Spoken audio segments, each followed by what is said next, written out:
Hi అండి. అందరికీ నమస్కారం. ఈరోజు వీడియో అయితే అందరికీ కూడా చాలా బాగా యూజ్ అవుతుంది. అది ఏంటి అంటే మనకు ఉదయాన్నే పనులు స్టార్ట్ అవ్వేదే ఇంకా కిచెన్‌లో గ్యాస్ స్టవ్‌తోనే కదా!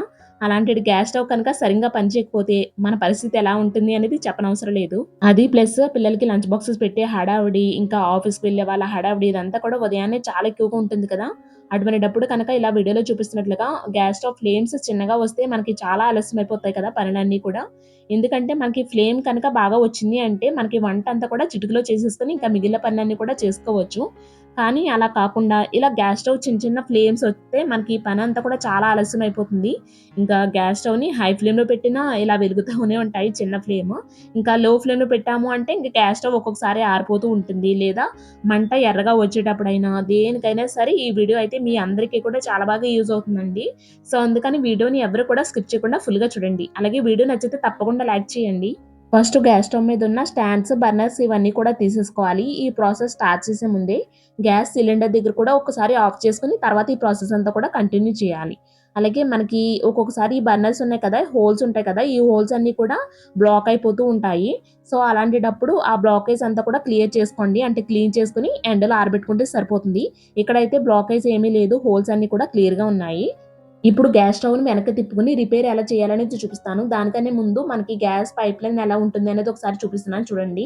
వెనక్కి తిప్పాను కదా! సో, పైప్‌లైన్ అయితే కిందకుంది. అలాగే గ్యాస్ స్టవ్‌కుండే పైప్‌లైన్స్ అన్నీ కూడా ఇలా ఉంటాయి. అందరి గ్యాస్ స్టవ్‌కి కూడా సేమ్ ఇలాగే ఉంటుందని చెప్పలేము. ఒక్కొక్కరి గ్యాస్ స్టవ్‌కి ఒక్కొక్కలాగా ఉంటుందనమాట పైప్‌లైన్ వచ్చేసి. మెయిన్ గ్యాస్ పైప్‌లైన్ ఏదైతే ఉందో అక్కడి నుంచి చూడండి ప్రతి బర్నర్స్‌కి కూడా ఒక్కొక్క లైన్ ఉంది కదా! మనం రిపేర్ కూడా ఇక్కడే చేసుకుంటాము. ఎలా ఏంటి అనేది ఇప్పుడు చూద్దాం. మనందరి దగ్గర కూడా ఇలాంటివి సేఫ్టీ పిన్స్ ఉంటాయి కదా! దీన్ని యూజ్ చేసుకొని గ్యాస్ స్టవ్ ఎలా రిపేర్ చేయొచ్చు అనేది చూద్దాం. అలాగే ఇదైతే కొంచెం సన్నగా ఉండేది ఉంటాయి కదా! సేఫ్టీ పిన్స్ దాన్ని తీసుకోండి. వీడియోలో చూపిస్తున్నట్లుగా ఇలా బెండ్ చేసుకోండి. సేఫ్టీ పిన్ అయితే కొంచెం యూ షేప్ వచ్చేటట్టుగా. ఇప్పుడు మనకి సింపుల్‌గా ఉంటుందన్నమాట రిపేర్ చేసుకోవడానికి. ఇక్కడ చూడండి మనకి మెయిన్ గ్యాస్ పైప్‌లైన్ ఏదైతే ఉందో అక్కడి నుంచి ఇక్కడ చూపిస్తున్నాను కదా! ఇదొచ్చేసి ఇక్కడి నుంచే మనకి బర్నర్స్ దగ్గరికి గ్యాస్ అనేది వెళ్తుందన్నమాట. ఇక్కడ ఒక చిన్న హోల్ ఉంటుంది. ఆ హోల్ లోపలే మనకి ఏదైనా బ్లాకేజ్ అయితే అంటే చిన్న చిన్న డస్ట్ పార్టికల్స్ ఉన్నా కానీ మనకి బ్లాకేజ్ అయిపోతుందన్నమాట. అప్పుడే మనకి ఫ్లేమ్ అనేది చిన్నగా వస్తుంది. అక్కడ ఆ హోల్ ఏదైతే ఉందో అందులోని ఇప్పుడు మనం బెండ్ చేసుకున్నాం కదా! ఆ పినిస్‌ని పెట్టి ఇలా 1, 2 సార్లు లోపలికి బయటకి పెట్టామంటే ఆ బ్లాకేజ్ అంతా కూడా క్లియర్ అవుతుంది. ఇక్కడ చూస్తున్న హోల్ ఏదైతే ఉందో అదైతే చాలా చిన్నగా ఉంటుంది. ఒక్కొక్కసారి పినిస్ కూడా లోపలికంటూ వెళ్ళదు. అప్పుడు మనకి బ్లాకేజ్ కూడా క్లియర్ అవ్వదు కదా! అటువంటప్పుడు ఇలాంటి వైర్స్ ఉంటాయి కదా! మన ఇంట్లో పక్కకు పెట్టేసినవి. వాటిని యూజ్ చేసుకోవచ్చు. ఇలాంటి వైర్‌ని మనం కాల్చినా లేదా కట్ చేసైనా ఇలా లోపలుండే తీగలు ఏవైతే ఉంటాయో వాటిని యూజ్ చేసుకోవచ్చు. ఈ తీగలైతే హోల్ లోపలికంటూ వెళ్లి బ్లాకేజ్ అంతా కూడా క్లియర్ చేయడానికి చాలా బాగా యూజ్ అవుతాయి. మనకి పినిస్‌తోనే మనకి చాలా మట్టుగా డస్ట్ అంతా కూడా క్లియర్ అవుతుందండి బ్లాకేజ్ అంతా కూడా. అంటే హోల్‌కి స్టార్టింగ్‌లోనే బ్లాకేజ్ ప్రాబ్లమ్ ఉంటే పినిస్‌తో రిపేర్ చేసేసుకోవచ్చు.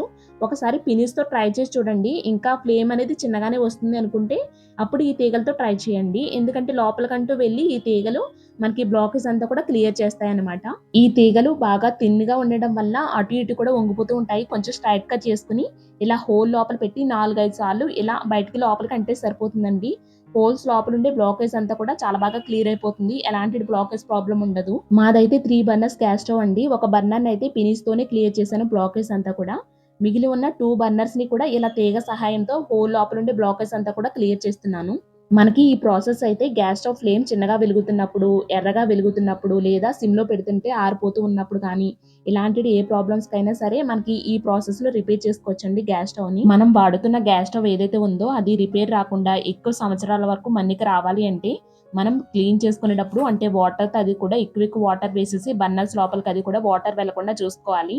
మెయిన్ మనకి పైప్‌లైన్స్ అవి ఉన్నాయి కదా! అంటే బర్నర్స్ దగ్గర పైప్‌లైన్ ఏవైతే ఉందో అదంతా కూడా తుప్పు పట్టకుండా చూసుకోవాలి. తుప్పు పట్టకూడదు అంటే మనకు వాటర్‌తో క్లీన్ చేసుకునేటప్పుడు కొంచెం కేర్‌ఫుల్‌గా క్లీన్ చేసుకోవాలి గ్యాస్ స్టవ్‌ని. అప్పుడే మనకి మన్నిక కూడా ఎక్కువ సంవత్సరాల వరకు వస్తుందండి. మేము తీసుకున్న ఈ 3 బర్నర్స్ బటర్‌ఫ్లై గ్యాస్ స్టవ్ ఏదైతే ఉందో దీన్ని తీసుకొని ఒక 5 ఇయర్స్ వరకు అవుతుందండి. రిపేర్ వచ్చింది ఇదే ఫస్ట్ టైమ్ అనమాట. అది కూడా ఫ్లేమ్ చిన్నగా వస్తుంది. సో, మీరు కూడా చూసారు కదా! బిఫోర్ అండ్ ఆఫ్టర్ ఫ్లేమ్స్ ఎలా వెలుగుతున్నాయనేది. రిపేర్ చేయకముందు ఫ్లేమ్స్ అన్నీ కూడా చాలా చిన్నగా వెలిగేవి. అలాగే లో ఫ్లేమ్‌లో పెడితే ఒక్కొక్కసారి ఆరిపోయేవి. బట్ ఇప్పుడైతే చూడండి రిపేర్ చేసిన తర్వాత ఫ్లేమ్స్ అన్నీ కూడా ఎంత బాగా వస్తున్నాయో. ఇలా చాలా సింపుల్‌గా గ్యాస్ స్టవ్‌ని రిపేర్ చేసుకోవచ్చండి. అది కూడా ఒక్క రూపాయి కూడా ఖర్చు లేకుండా. అదే బయట వాళ్ళకిచ్చి రిపేర్ చేయించుకున్నామంటే రూ. 50 నుంచి రూ. 500 కూడా చార్జ్ చేస్తూ ఉంటారు వాళ్ళైతే. సో, అలాంటిది అవసరం ఏమీ లేకుండా మనమే ఇంట్లో సింపుల్‌గా రిపేర్ చేసుకోవచ్చు. సో, ఫైనల్‌గా ఇదండి ఇవాల్టి వీడియో అయితే. ఐ హోప్ ఈ వీడియో మీకు కూడా యూజ్ అవుతుందని మీతో షేర్ చేస్తున్నాను. వీడియో నచ్చితే యూజ్‌ఫుల్‌గా ఉంది అనుకుంటే తప్పకుండా లైక్ చేయండి. అలాగే మన ఛానెల్‌లో ఉన్న మిగిలిన వీడియోస్ కూడా ఒకసారి చెక్ చేయండి. మీకు నచ్చి యూజ్ అవుతాయి అనుకుంటే తప్పకుండా మన ఛానెల్‌ని సబ్స్క్రైబ్ చేసుకోండి. మళ్ళీ నెక్స్ట్ వీడియోలో కలుద్దామండి. Thank you so much for watching.